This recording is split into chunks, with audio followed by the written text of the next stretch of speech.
Aydın göl sen aytшы, самалы жел sen aytшы. Жарыңа құс болып ұшайын.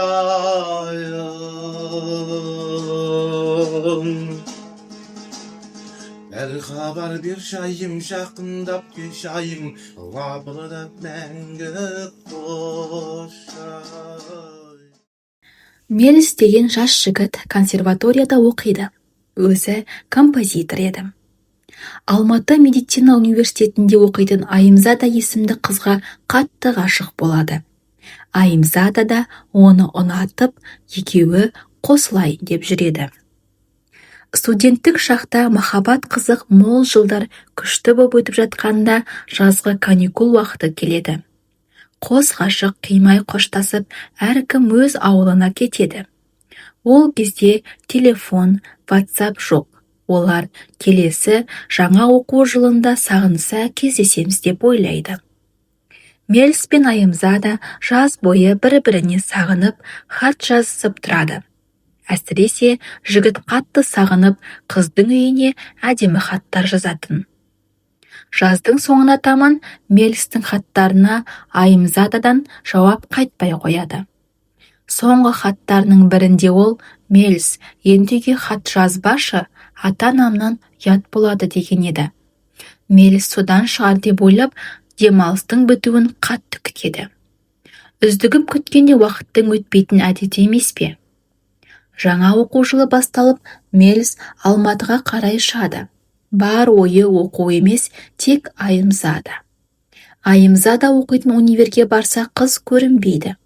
Не істерін білмей, сыртта аңтарылып тұрғанда Айымзаданың курстасы келіп, суық хабарды сумаң еткізеді. Айымзаданың каникул кезінде өзенге шомылып жүріп, оқыстан суға кетіп қайтыс болғанын хабарлайды. Мұны естіген Мелис сен соққандай көзі қарауытып, алқымына өксік тығылып, жын қаққандай жатақханасына қарай жүгіре жөнеледі. Қатты ішқұса болып, іші өртеніп, ештеңе ішпей жемей бөлмеден шықпай, қайғы жұтып жатып қалады. Сондай ауыр қайғы жұтқан күндердің бірінде досы Дулат Исабеков келіп: «Досым, бұлай жата бергенің болмайды. Айымзадаға әннен ескерткіш қой» дейді. Сондай сәтте судың жағасына барып, Мелис Өзбеков «Келші айым» әнінің музыкасын жазады. Сөзін ақын Әбдірахман Асылбековке жаздырады.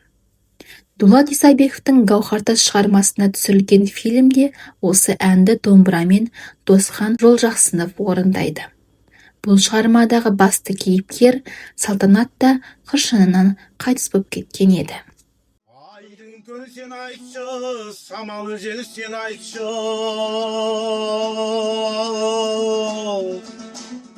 Жарыңа құс болып ұшайын.